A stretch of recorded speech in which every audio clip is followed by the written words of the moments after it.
Shekirishanu miskota b'tivanu, lasok v'divrei Torah, lasok v'divrei Torah, lasok v'divrei Torah, lasok v'divrei Torah, lasok v'divrei Torah.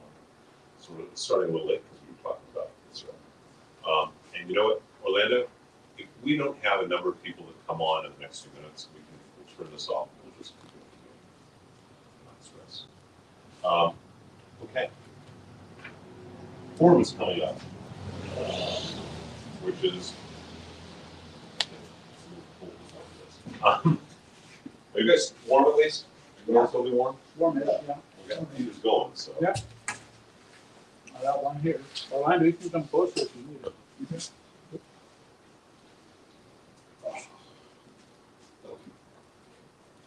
Okay. Is this our board that way it looks? Just the full ones. This is the replacement clothing for Kabbalah. Okay, so what is an addiction? What is recovering from addiction, and why is it for?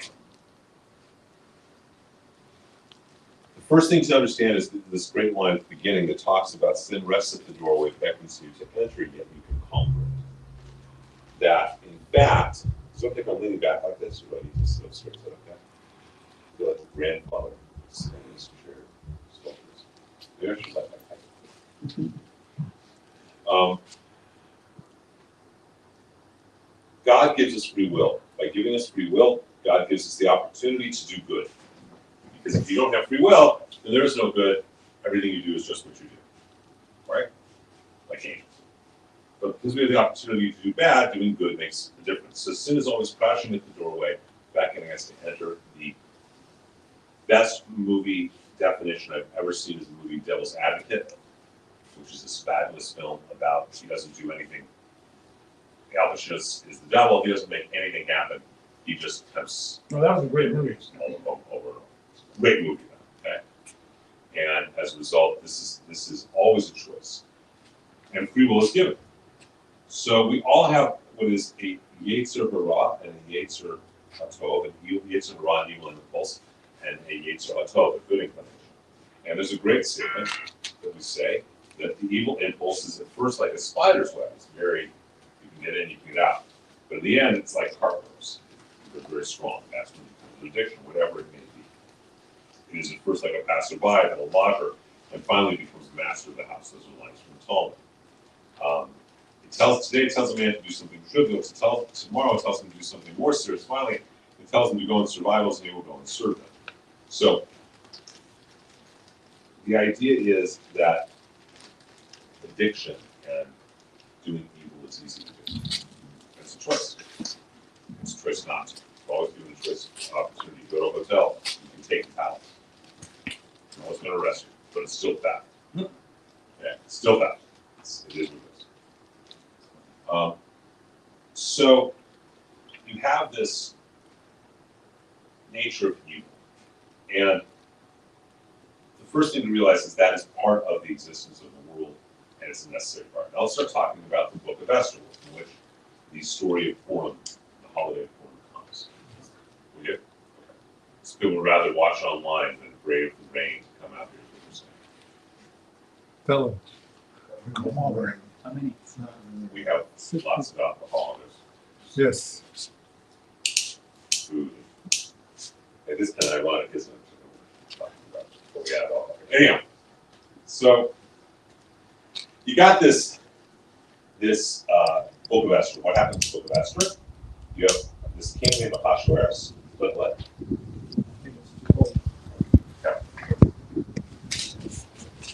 You got this king named Ahasuerus. Ahasuerus, literally his name means pain in the head. Ahasuerus is the king. He's got a queen named Vashti, and he tells her that he's always drunk, and he wants her to go dance for his ministers naked. She says no. She leaves. He has a beauty contest. There's another guy in the region. I'm going to close one of these doors. I'm going to read all of this. I'm going to cross one. Like a little warmer or no? It will be. So Vashti doesn't dance. He has a beauty contest to see who's going to become queen. There's this guy named Mordecai. He's got a niece or a ward or not sure what, and he convinces her to enter the beauty contest. Basically, pimps her out. She wins the beauty contest. She becomes queen. There's another evil minister named Haman.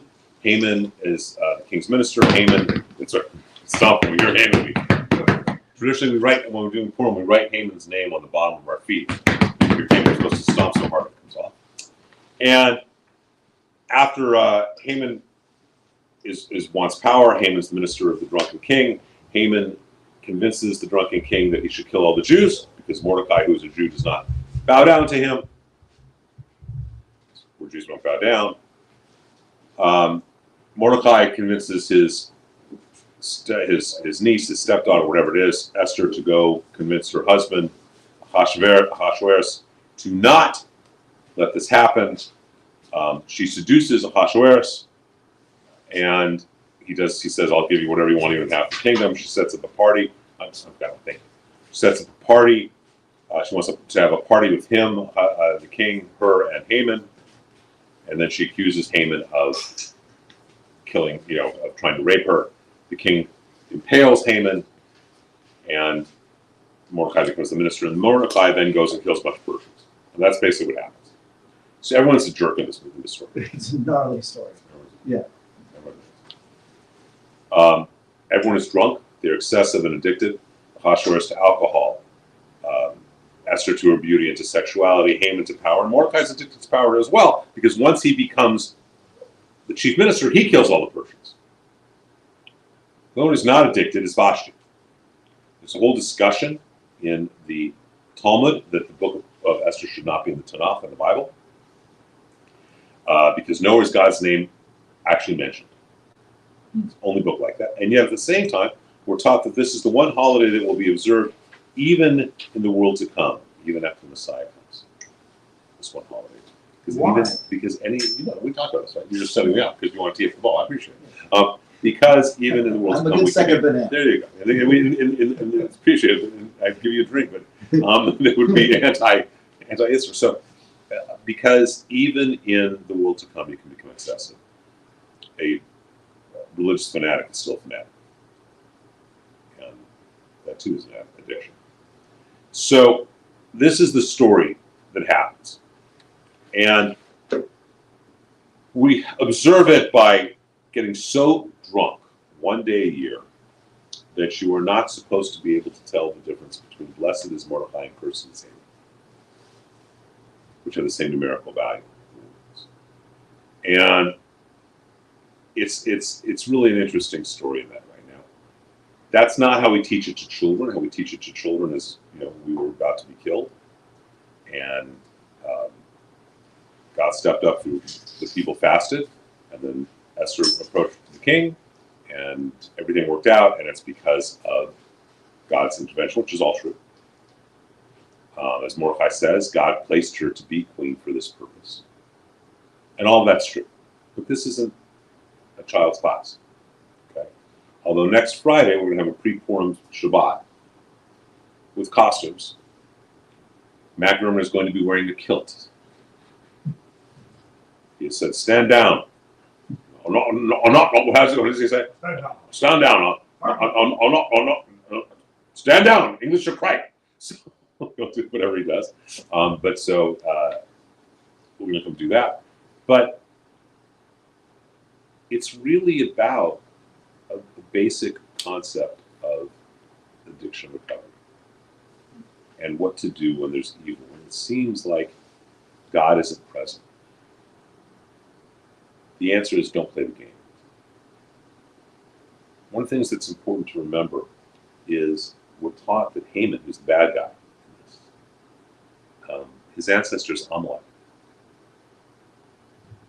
the one who attacks the weak place, the weak, the child, the victim. An addiction attacks you in your weakest place, in your weakest time, whatever the addiction may be to. And we're taught from going back to Amalek that, in fact, this is the one time you don't negotiate with an enemy, you destroy. You're to blot out the remembrance of Amalek from the face of the earth. You're to blot out Haman off of our shoes, as Josh was pounding his feet. When you encounter an addiction, internally or externally, you encounter that kind of evil, you do not negotiate with it. You walk away. You destroy it. So, an alcoholic can't have one drink. Right? A coke addict can't have one snort. A pill addict can't have one pill. Whatever the other addictions are, you can't just have one. And so the idea of Vashi is really the heroine. Harriet Beecher Stowe, and I think was the first commentator on that in modern times, relatively modern times. But Vashi is really the heroine, because when she sees all this drunkenness going around, she walks away. In 1999, I think what year it was. I know I've been old, I can't remember the years. I was working on an FDA research program at the University of Miami in St. Kitts Island, working with heroin addicts. I had never been around. Have you been around heroin addicts? Yes. You've been around. I've never been around. I've never really known anything about heroin addicts. And they brought me down to teach meditation to people who were going through something called ibogaine. The ibogaine treatment, the ibogaine project it's an alkaloid that's from a plant called iboga from Africa that apparently cleanses the neuroreceptor of the opiate. And so these people who are hardcore heroin addicts, I always viewed a heroin addict like, scratching and living on the street. That's not what it is. I mean, these were all highly successful professionals who were heroin addicts, who were shooting up in their toenails, in their toes and stuff. It's about a 12-hour experience, and they would come out of this experience and they'd sleep for a day. They'd have no DTs, no withdrawals, nothing. Totally clean. And literally a day later, they'd be swimming in the Caribbean. Amazing. And I said, this is truly amazing, this detox. But it didn't change anything for most of them, because most of them would come back to it 6 months or a year later, because they put themselves back in the same situation. Right? If you're an alcoholic, you probably shouldn't be hanging out in bars. Right? That's not a good idea. If you're a sexaholic, hanging out in strip clubs is probably not the best idea. Okay? Or in brothels. This is probably not a good thing. If you're a gambleaholic, don't go to Vegas. So Vashti makes the right move. She says no, and she walks away from the atmosphere. And that's a big, important thing to realize that God is present even when God doesn't seem to be present. Like in this book, even in addiction, God doesn't seem to be present. God is present. Because you have the choice to embrace God instead of the choice of embracing the Yetzer Hara. So what's the first step in the 12 steps? It has to do with higher power. Right? It has to do with surrendering to a higher power, however you define it. I think that's language. Powerless over alcohol, my life has become unmanageable. So God's not the second one is God. Came to believe that a power greater than myself could restore me. So that's Vashti. And that's why we do Purim is to one. It's so Jungian. One day a year we embrace our darkest addictions, so we don't do it the rest of the year. Okay, one day a year, you embrace this kind of thing. So, and by the way, if you're an addict, should you be drinking on Purim? No. To live by the words of Torah, not die by them. So, this is the 12 steps that are so useful. They all predate the 12 steps, because they all come from our processes in Judaism. And Purim is the time to look at that. Now, let's look at Purim before we go into that at a little bit deeper level. There's a moment in Purim, and when we read the book of Esther. Now remember, you're supposed to be getting drunk. Right? You're supposed to be getting absolutely, in my youth, or as what's his name would say, my youth. In my youth,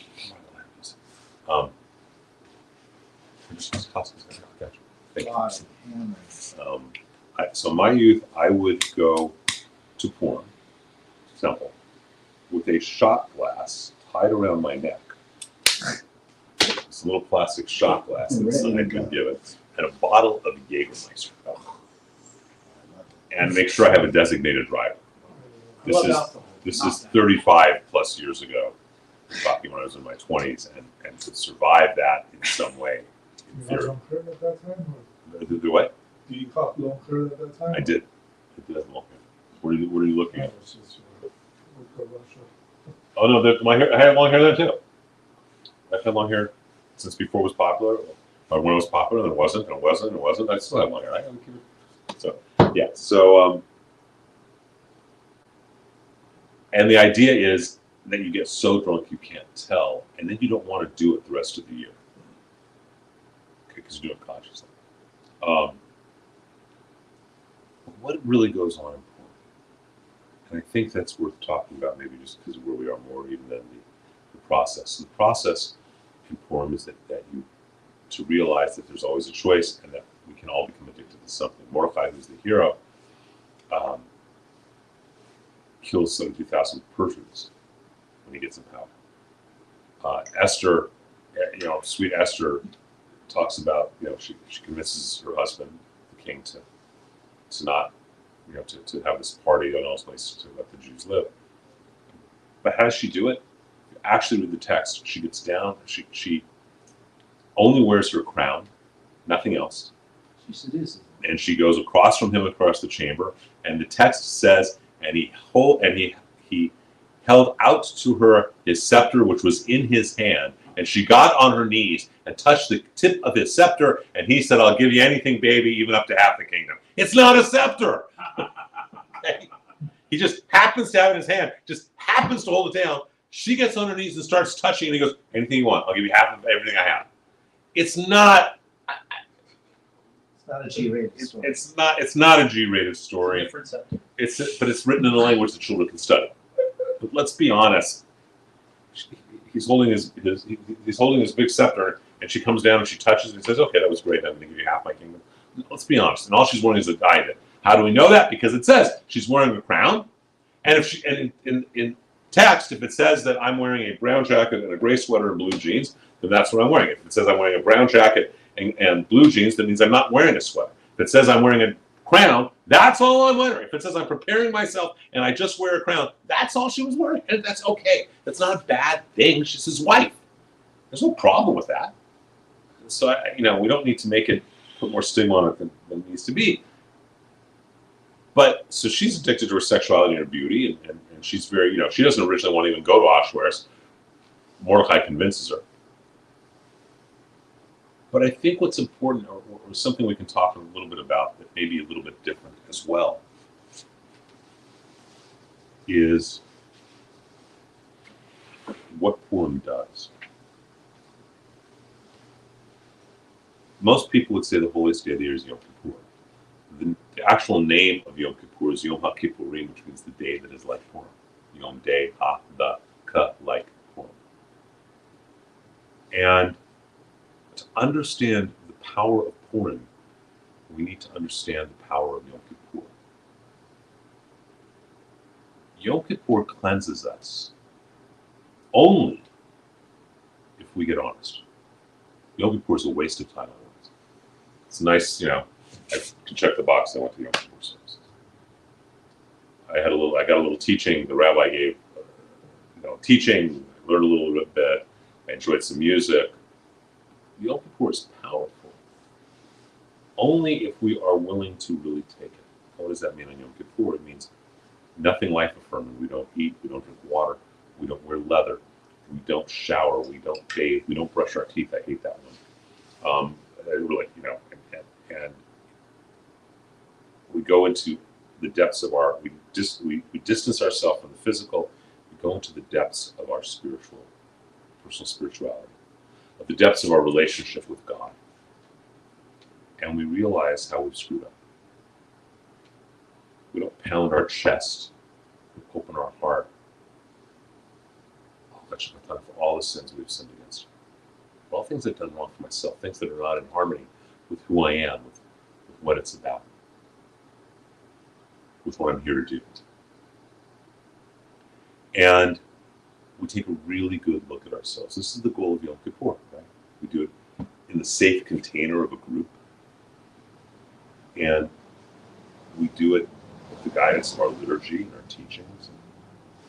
And we go into Yom Kippur is powerful. It becomes more and more powerful the more honest we can be with our own scruples. Not just what we've done bad, but the good that we didn't do that we had an opportunity to do. And Yom Kippur, as a result, redeems us from our own Yetzer Hara, our own dark inclination. Okay?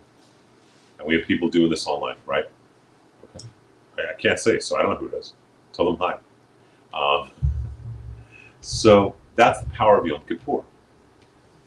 Yom Kippur is as powerful as we can make it to get into our feelings of we screwed up and how badly we screwed up and what we can do to fix it and how we can change it and to commit to doing that, to fix what we did wrong and to do it. And Yom Kippur is the peak of the 10-day ceremony from Rosh Hashanah through Yom Kippur, where we need to make things right with all the people we did things wrong to. And then Yom Kippur is about us. And that's why it's such a powerful holy day. Purim is the same type of power. If Yom Kippur is actually the day that is like Purim, then how is Purim like this? Because getting drunk doesn't seem to be like looking at the deepest part of ourselves. And to understand that, it helps to understand cultures and spirituality from a cultural perspective. Pretty much every indigenous culture in the world has a ceremony or ceremonies where they believe they're cleansing the world of evil. So, The world or themselves? the world. They have individual ceremonies like Yom Kippur, but they have ceremonies where they believe as a community Sure. they are cleansing the planet of evil. Okay. So the Yaqui, as an example, have a ceremony. For 7 weeks, you have these men who embody evil as part of the ceremonies. They wear masks and they have outfits, and for 7 solid weeks. And at the end of the ceremonies, they realize that they've betrayed themselves. At the end of the 7 weeks, they're going into hell, and they burn all of their outfits they have worn for 7 weeks. In that moment, they believe they are burning evil on the planet, for the whole planet. And every culture has ceremonies like that. It doesn't matter if it's Yoruba or Hausa, it doesn't matter if it's Yibro or Lakota. Every culture has those kind of ceremonies. So do we, and that's Purim. Purim is the opportunity to destroy the evil inclination in the world. Okay? As a community. That means that Purim is the ritual, the ceremony that we believe as a community we're going to go into the darkness of the world and we're going to destroy it. So first we're going to have to go into our own place of excess, and that's why we get drunk.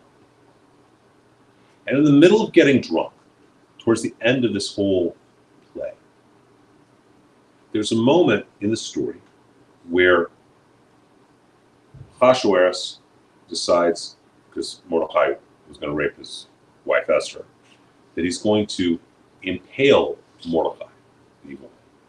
I said, not Mordecai, Haman, the evil man.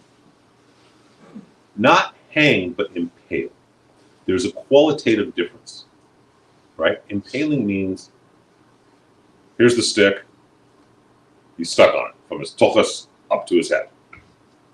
Made to the chest. It's a whole other ballgame. And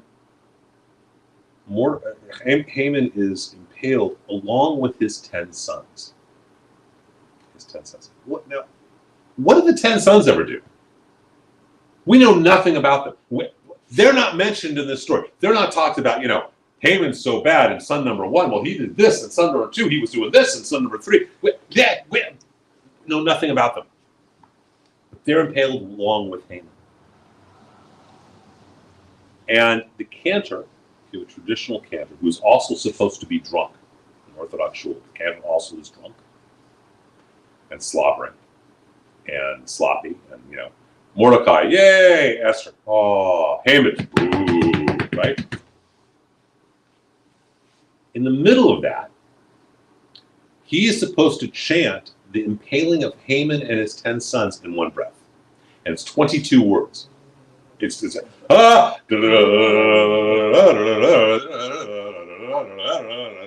whatever I don't know it's a lot. It's 22 words.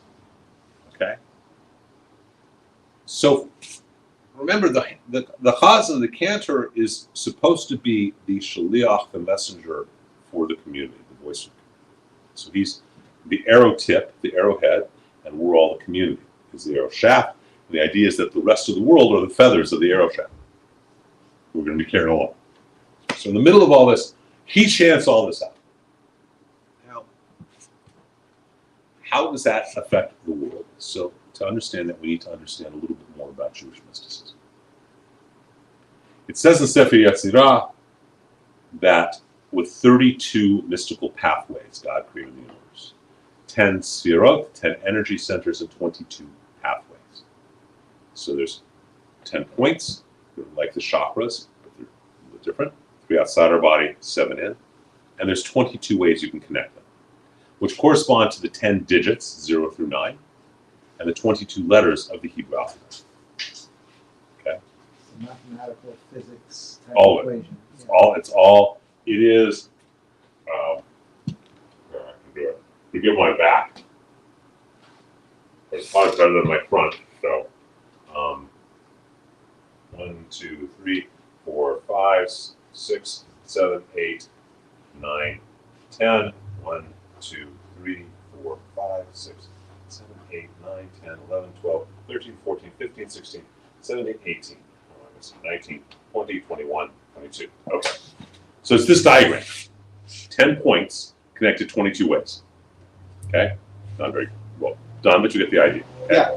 And the human being is that diagram as well. That is our, when we say we're in the image of God, that's literally what we are. It's also the name of God in a vertical way of Yud, Hey, Vav, and Hey. And this is all part of our mystical traditions and understandings. Okay? And this goes back, attributed to Sefer Yetzirah, which is attributed to our father Abraham, who would, when after Abraham has his experience, by the way, in the Akedah, the binding of Isaac, and it says he goes east, where he marries a new bride named Keturah, who actually is Hagar, who converted to Judaism. But the teaching is he goes to the east, to India, where he teaches this stuff, and that becomes chakras. That's the tradition behind it. I don't know if that's accurate, but certainly there's a correlation. It's present. So what happens? He goes down. We go down, and you have this tree of 10 spots and 22 pathways, and it's called the Eitz Chaim, the tree of life. That all of creation can be taken into the fractal of this tree of life of 10 points and 22 pathways, on a microcosmic level and on a macrocosmic level. This is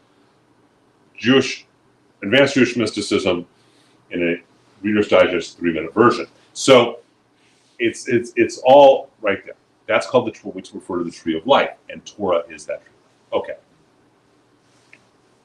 We also talk about the Sitra Achra, although not as much, because we're now talking, as I said, not Judaism, not introduction to Jewish mysticism. We're talking different level, but our sages talk about the Sitra Achra, the other side, that there's a tree of knots that corresponds to the tree of life, that also has 10 points and 22 pathways, that are all blockages, that are, for lack of a better term, uncreation. Rather than creation coming out of them, they block things and they uncreate. We make a mistake often. We think the opposite of love is hate. The opposite of joy is sadness. That's not true. The opposite of any of those things is apathy. And it's stagnation. And the tree of knots stagnates everything in fear and pain and anger. And that's what addiction does too, isn't it? The individual. But when the cantor cleanses and chants out those 10 names in 22 words. He is cleansing the tree of knots, the Sitra Achra, for the world. He's destroying them. Now we know they're going to come, just like every year we got to go through Yom Kippur, right? Because every year we get schmutz. We come out of Yom Kippur, we're all clean, we're all pure, we've made it right with everybody, everything's great. But then we spend the year and we make mistakes and we screw up and we hurt people and we hurt ourselves. And the knots retie. And the knots are retied, so we clean them on Yom Kippur, right? That's what we do as individuals. Well, the world does it too. So in Purim, we cleanse the world. And then over the course of the next year, those knots are tied. Those spiderweb connections become cart ropes.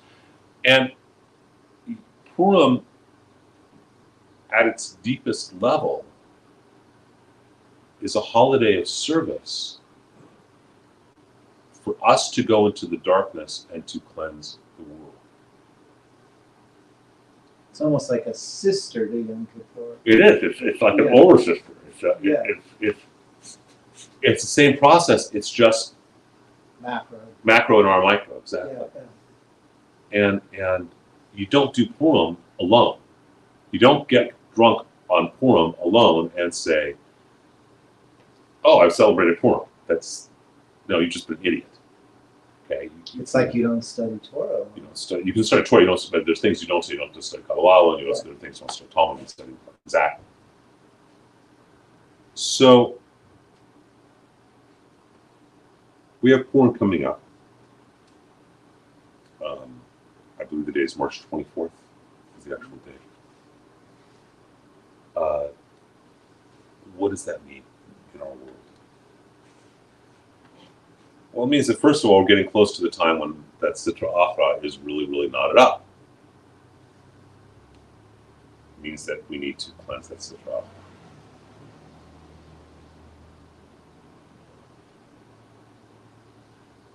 We should have already done it. And with God's help, we'll at least do it before Purim or by Purim. But certainly when it comes to Israel, we need to destroy Hamas. Because Hamas is Haman. Because even before Haman, who's Haman descended from? Amalek. And when Hamas did what they did on October 7th, they made a choice. And that choice was to, like an addiction, attack the weak. Rabbi Elijah Shochet wrote this amazing book called Amalek, the Enemy Within. That Purim is not just about destroying the enemy without, it's about destroying the perpetrator inside ourselves. The part that is the addict that perpetrates on our own weakest spot. But on a practical level, it's also about destroying the perpetrator on the outside. And you asked the question, are we going to go into the Rafa? I certainly hope that we clean Rafa out before Purim. And in the same way that everything is against that happening in the story of Esther, all the external influences, right? What are they all? They're all to prevent. All the external influences are designed, Ahasuerus and Haman and everything else, to kill the Jews. All the external influences going on right now are also to stop us from doing what needs to be done, which is destroy evil. That's what the job of Purim is. I find it interesting, let's use that word. It's not a coincidence.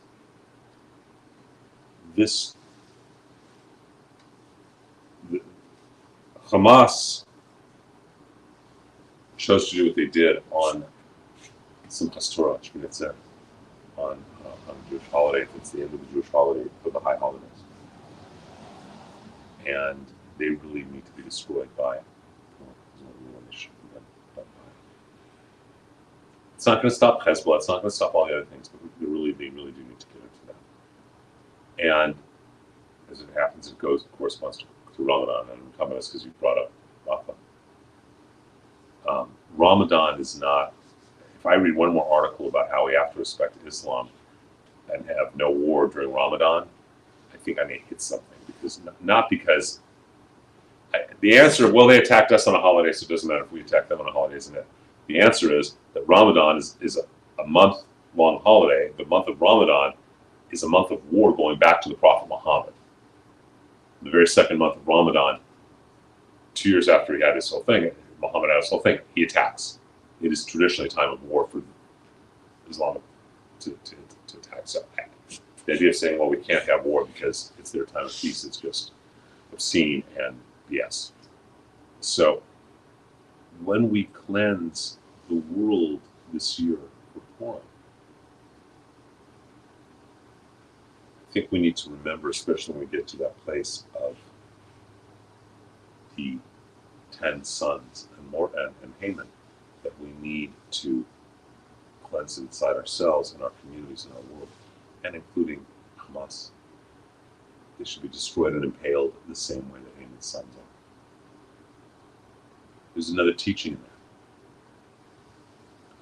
And we see it generation to generation. We're commanded to blot out Amalek. King Saul does not kill all the Amalekites, because he says, why should the innocent die with the guilty? And because he doesn't, he loses his kingship and David becomes king. Haman's sons, as far as we know, didn't do anything, but they're impaled. I really do not want to hear any more about the quote-unquote innocent living in Gaza. Since 2005, they elected Hamas with over 90%. And they've had plenty of opportunity to leave the country in different ways and to be safe. They've chosen instead to be unarmed warriors for Hamas. We have an obligation, and there will be innocent that die, but we have an obligation to do what Saul didn't do, to do what did happen to Haman, which is the sons, and that's painful, that's horrible. If we go back to the city of Shushan and the story of Purim, how would the wife of one of those sons feel? Right? The husband didn't do anything wrong and he's being impaled with his father. And the answer is, you're right, your son didn't do anything wrong and he's being impaled with his father. That is horribly painful on every level. And it needs to be done, and we need to have. So I don't know all the 12 steps. You guys may know them better than I do. But I don't think that anywhere in the 12 steps is there anywhere compassion for the addiction. Define that. So I'll use Haman and his sons as the example. Haman is the personification of the addiction, right? We're accepting that. Nowhere do we have compassion for Haman or his sons. They need to be destroyed. There isn't negotiating with it. Vashti is right. She walks away. You don't negotiate with an addiction. You entirely cut it out. You don't negotiate with the cancer. You cut it out. You destroy it. Now that's on an external way. In Judaism, there's not. But is there anything in the 12 steps about looking at the addiction and saying, well, it's not so bad for me. It's really not so bad. It's cut out totally, right? Well, it's so the 12 steps.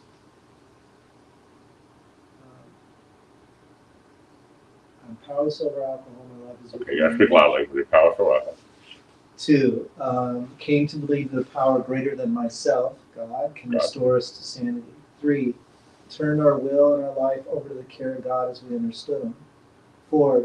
Made a fearless and moral inventory of ourselves. Okay, that's the whole process of Cheshbon HaNefesh that we do during the high holidays, and then we're gonna have to make tshuva at some point, fix things. Go on. 5. The 5th step's where we share that with another person, a rabbi, or Sponsor, whomever. that inventory. At 6, we became ready. And 7, we humbly asked it to be removed. So we're ready, and then we asked for it to be Prep, removed. and then you request. Okay. 8, made a list of people who would be harmed and became willing to make amends to them all. Okay. 9, made direct amends to such people wherever possible, except when to do so would injure them or others. Okay, so that's making tshuva. 10 Yeah, tshuva. is basically the inventory process again. It's a daily inventory. 11, we get quiet. And in 12, we help someone else. Okay. Nowhere in there is have compassion for your addiction. No, we turn it over to a power greater than ourselves. You let go of it. You play we ask hostage. God to remove it. We cannot remove it ourselves. We have to have divine intervention. But nowhere in there are you saying, I'm going to be compassionate. It's a good thing. Okay? No, the only part of it that's good is that you can use that experience to help somebody that's still sick. Right. That's the only time it becomes good. It becomes your experience that you. But then it's not the addiction that's become good, it's the healing from the addiction that became good. It's the overcoming and. Right, that becomes good, but it's not the addiction. No. So. No, and if you see alcohol, there's lines in the big book Alcoholics Anonymous that talks about, if tempted, we recoil as if from a hot flame. Okay. Yeah, you get away. You don't say, you have a healthy respect of how bad it is. So if you look at the addiction, right, you don't negotiate with the addiction. No, you'll lose. Always. Is the addiction going to be honest with you? Never. Never, right?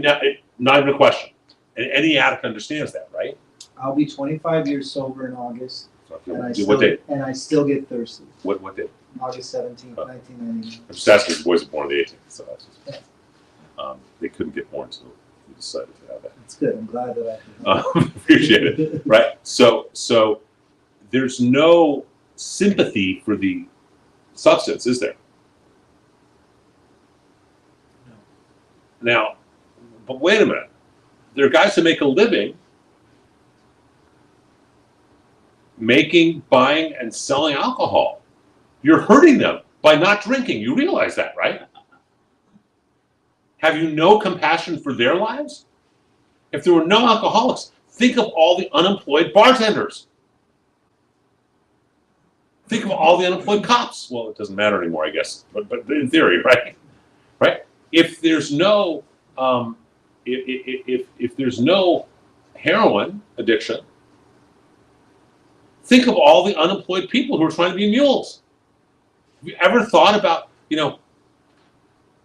shouldn't we be compassionate for that substance, for that addiction? The answer is no, right? It's ridiculous. To even talk about it is absurd. It's just I'm drinking so that the bartender has a job. That's the only reason I'm doing my addiction.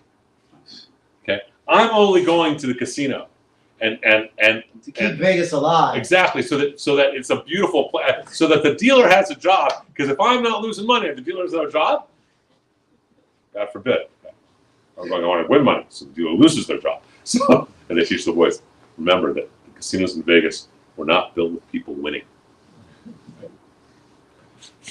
You don't have that's just crazy thought, right? So and so why is it that? And we don't ever hear about Haman's sons. No one thinks about being compassionate for them. They're part of the package, although they probably didn't do anything. So why are we concerned with what's going on in Israel with Hamas?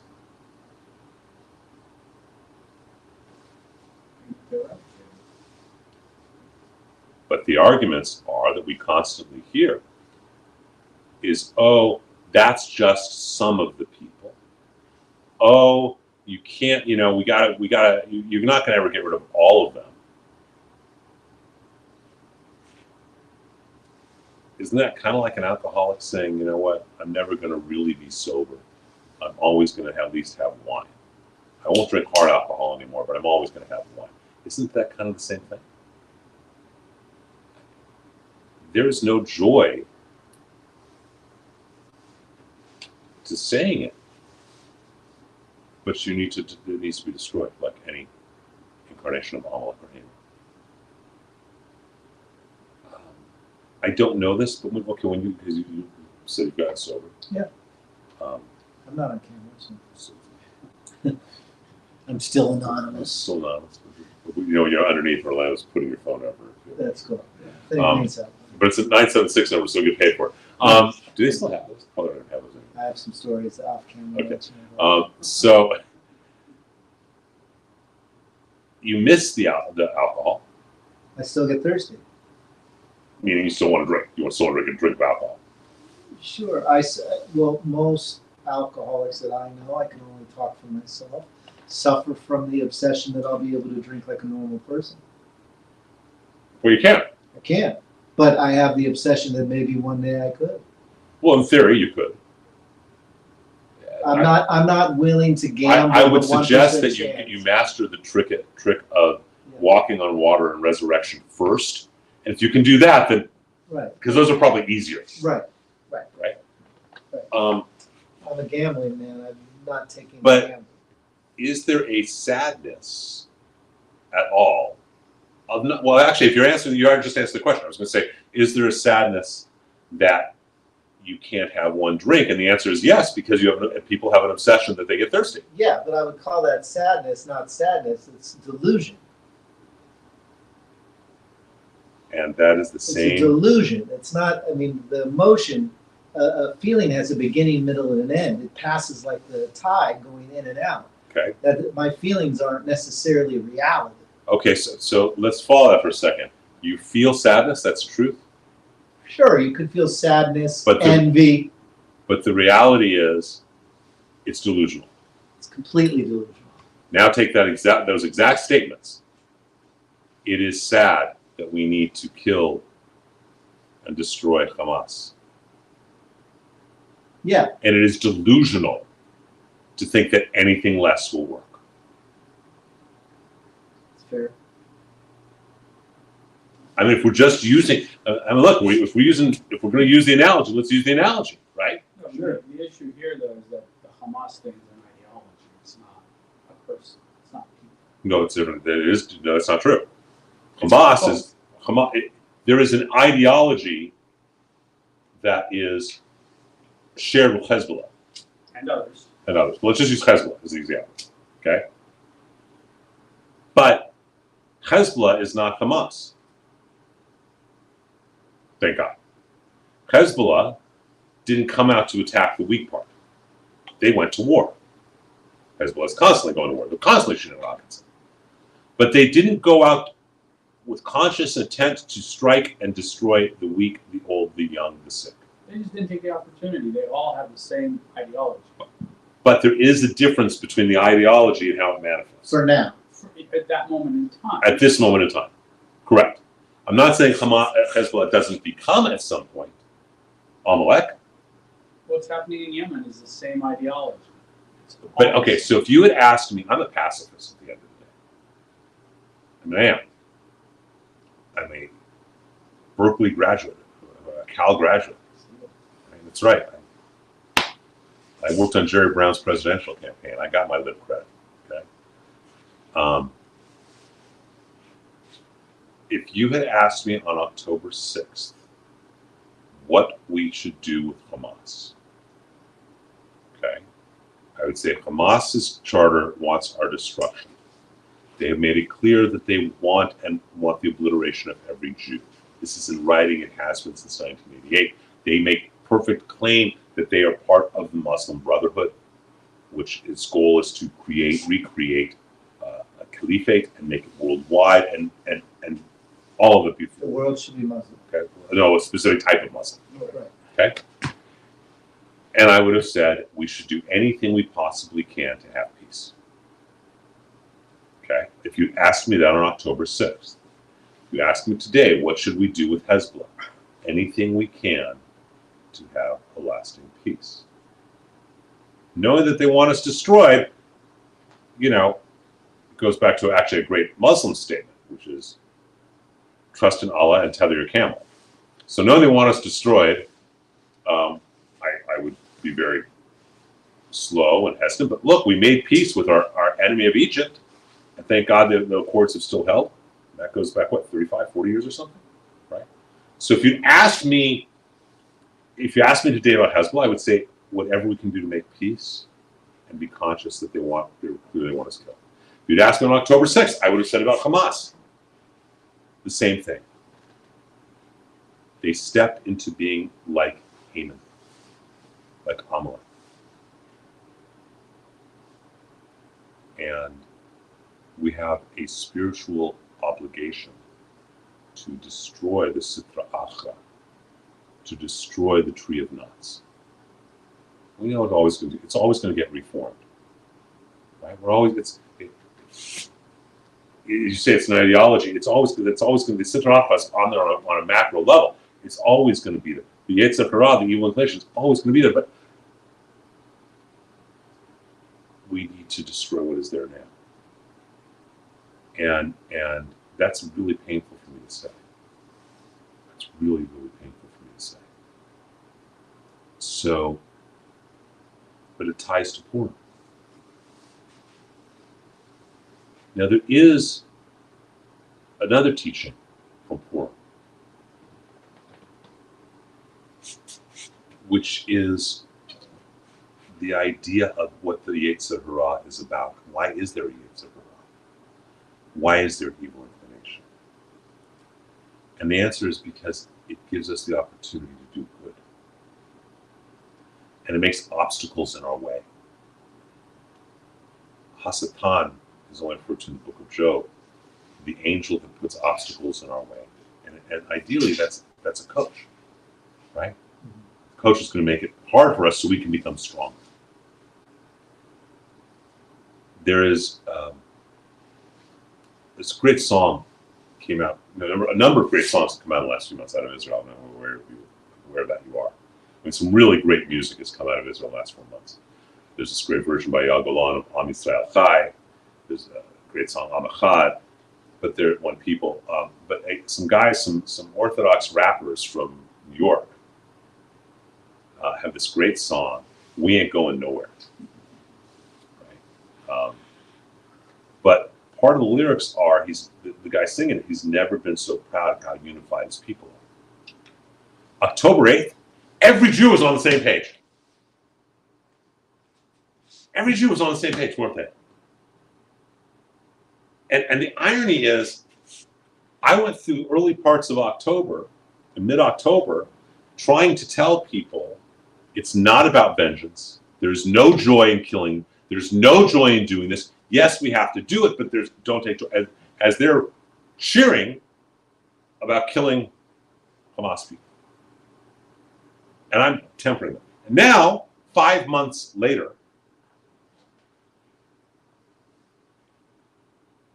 those same people, many of them, are, why do we want to kill them? We've been doing bad things. It's enough, and enough is enough. Let's just get the hostages back. Let them stay in Gaza. What's the big deal? The same people that 5 months ago, I was having to say, calm down. Vengeance is only in God's hands. It's not in ours. We have to do what we have to do, but we cannot allow ourselves to take joy in it. Look, I got articles on it. There's video of me talking about it in sermons, right? Don't rejoice in this. I was saying in October, we take no joy that Pharaoh drowns in the sea of reeds, right? And now it's about reminding people, but Pharaoh needs to drown in the sea of reeds. That's how short human memories are, or American Jewish memories are. And the world's memory is. On October 8th, everyone was devastated, not just Jews. But these aren't even humans. But by February 8th, the vast majority of those same people have done a 180, haven't they? It's true, isn't it? How many people do you know that 5 months ago wanted to carpet bomb Gaza and make it into glass, that today just want to leave Hamas alone? I know. I mean, do you know lots? I know lots. Even a lot in Israel are just tired of it and done. It's a growing number. I think why it's actually not as growing as the media here No, I'm talking about the media in Israel. I watched their news daily. 12 and 13, channels 12 and 13, right. Remember what their agendas are as well. And, I know.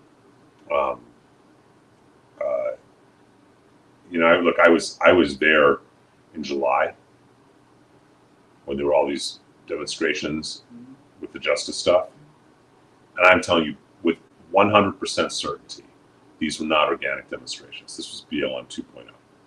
Organic demonstrations are not so organized that they start at 10 p.m., that they have a $3,000 portable mic system with them, and they finish exactly at 10:30. That's not an organic demonstration. I don't give a damn what you tell me. That is a planned, and people are being given food and drink and umbrellas, and the advertising, and it's okay. There's no way that was No. organic, and the ads throughout Tel Aviv.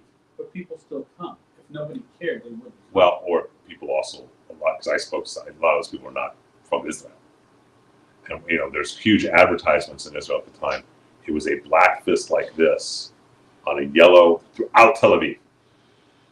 Big black fist like this with a bright yellow background, and in Hebrew it says resist.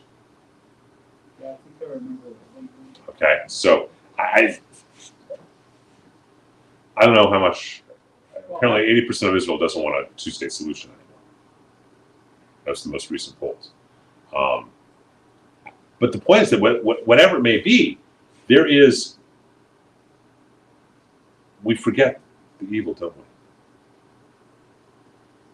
It's easier to blot it out than to face it. It is easier to blot it out than to think of the image of a man being kicked by a bunch of guys until he dies and his body parts are kicked apart from his body.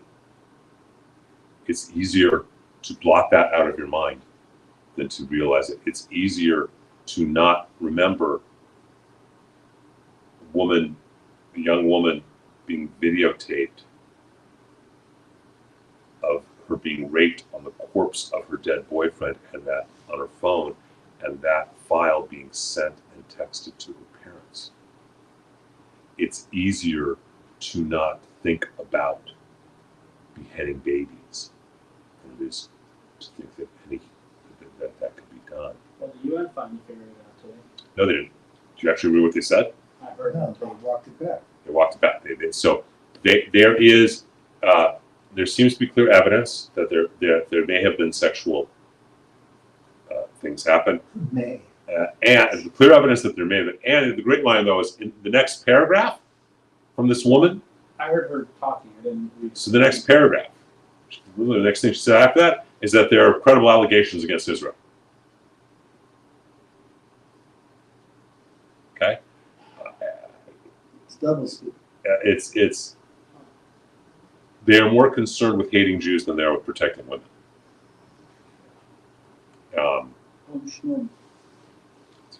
And so, what is our obligation? Well, we need to remind ourselves that evil exists, and that God is seemingly absent in that evil. Where's God on October 7th? Well, That's it's what like Purim is. you told me in a personal conversation once. I won't reveal what we were talking about, but we were talking about Hanukkah. And that sometimes it's our obligation to bring more. Yeah. It's not fun. It's not. But sometimes our obligation is to answer it with the answer that's been asked for. So Hanukkah, there are two rabbinic holidays, Hanukkah and Purim. Okay, what how smart our sages are. When we think of Hanukkah, we think of children. What do we think of? We think of a dreidel. When we think of Purim, we think of children. What do we think of? Besides Hamantashen, which is not for children only, it's for everybody and double for rabbis. Okay, what do we think of? We think of a grog. And so our sages teach that there's a teaching in the toy that is used for each. In Hanukkah, this is a dreidel. Yeah, this is right. You spin it from the top, okay? Because Hanukkah, God does a miracle without us asking. On Purim, we have a grogger. We spin it from the bottom. teaching is that the miracle of defeating evil, we must take the effort. To break the light, God will make the light. God will make that miracle of the oil happen. But to defeat evil, we have to do the effort. So to bring it to alcoholism, they talk about faith without works is dead. Right? So, And how often do I say faith, though it's all about faith and action? right. So it's about not only believing, but acting, Doing. That really, without the doing, you could say you believe all you want,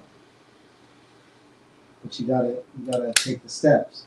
And you got to do whatever needs to be done. And It's very difficult, I think, for modern man to think about that in the sense of when you're looking at such horror, such actual man-on-man horror. It's hard to it's hard to reconcile the horror.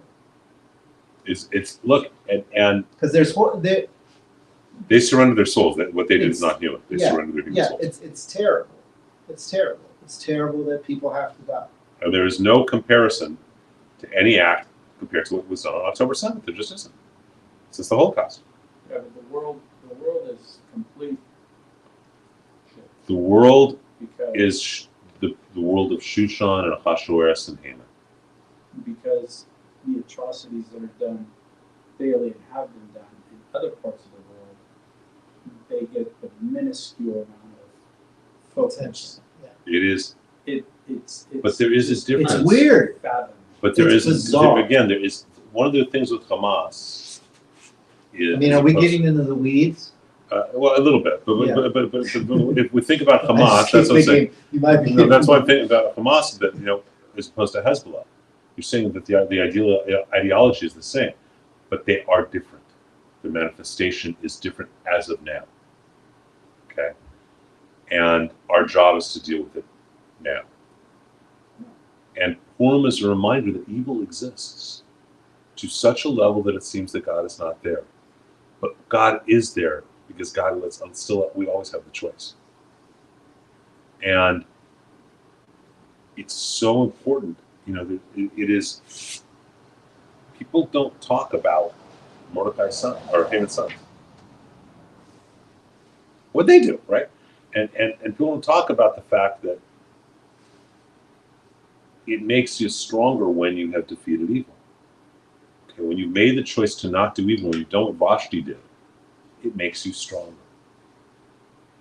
There is a depth in the eyes of anyone who's been in recovery for a long time that is paralleled in the depth of the eyes of someone who has gone through certain rituals or ceremonies. Because you've gone into hell and come out the other side. That is not there with the innocence of one who has not. There is a depth. And it is the Yetzer Hara serves a purpose. Gives us the opportunity to do the right thing. It's my favorite Rolling Stones song is Sympathy for the Devil. Okay?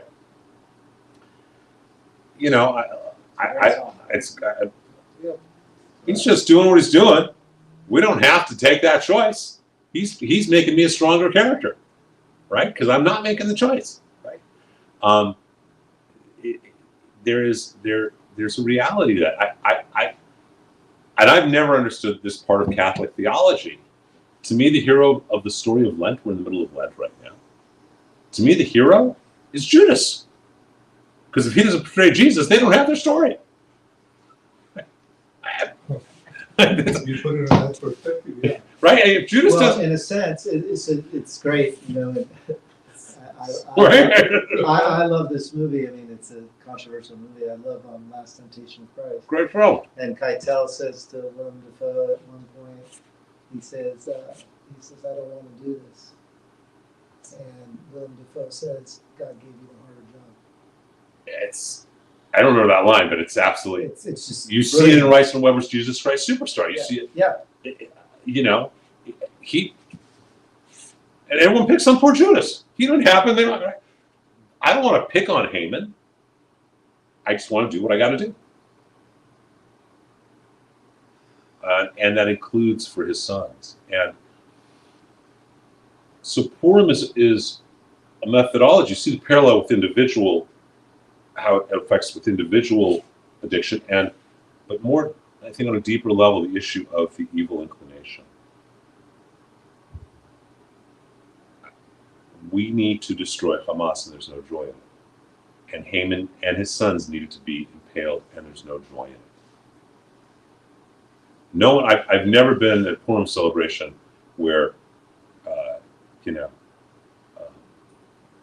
and maybe that's why, as I think about it, the cantor has to sing it in one burst, so that even in their drunkenness, they don't get happy about Haman's sons dying. Because what they do. I actually want to look up to see if there's ever been a midrash about their sons, but I think that the real key is to be conscious of Purim is extremely powerful, and it usually falls in the midst of Lent, by the way, which is also extremely powerful for our Catholic brothers and sisters. It also falls on another holiday. Well, this year it falls during Ramadan. On another one. Which one? Oh, this year it falls on St. Patty's Day. It's always right around the same time. It's St. Patty's Day. Interesting. Always. There's That's so interesting. Both drinking holidays. Yeah. Yeah, you don't want to be on the road that day. Well, I mean, they're not on, but They're all kind of. No, they are. They're all They're kind right. of in synchronicity of some sort. Yeah. You want to celebrate, just come to the Hamitash and Prayer. That's right. Yeah. Buy tickets to Amatash and Hurl, come celebrate there, and come to services on the 15th. But it is, it is a very powerful time that we don't think about as being powerful, and we need to. We really, really need to realize that Purim is the opportunity to cleanse the world of the Sitra Achra. It's going to get reformed. The battle of good and evil doesn't end. It doesn't end until Mashiach comes. But we can clean it for this year, just like we can clean Yom Kippur, our own stuff, our own crap. So, hope that was a little bit. Any questions from any of these people, or you can't? They can't question, can they? No, they ask questions, yeah, I can see it here, I can see it. No questions here. Okay. So, we should probably play Sympathy for the Devil. I think that may be the song I have now. Dude, I'm shocked. March 17th, Hamatash and Hurl. Please buy tickets. Please pass it to everyone you know. We need to raise money. I have been extremely recalcitrant in even trying to do any fundraising or anything else because I've been a little busy with all the Israel stuff, and will continue to be because I think that's really important. It's been a very great source for me to keep in touch with what's going on, and I really appreciate those emails. I don't know if people are reading. A lot of people. How many do people roll around? I read them every morning. I get them right when you send them out. Yeah, I know. I mean, we're still getting 600-700 openings. Yeah, no, we're a little bit more, 700, when we have more people join us. Different states. That joined our email list. Yeah, Really? yeah, they sent, somebody passed that, and help people from Texas, from Iowa. Well, email them that we need Hamatash and Hurl. Yeah, They don't have to be present. No, they get all the emails, so. They don't have to. They don't have to be present to win. And we'll end it with just a thought. So, however long ago? I guess I've lost track of time. I've totally lost track of time in terms of days, weeks, months. Not long ago, like a month or two ago, you had the whole Harvard president thing. 2+ months. Is what I brought back. So, and first was all the anti-Semitism, then there was the plagiarism. Yeah. So I have to play something. Sebastian Gorka had me on a show, and we can turn it off. Yeah, we can turn it off. So just buy Hamantash on both tickets. So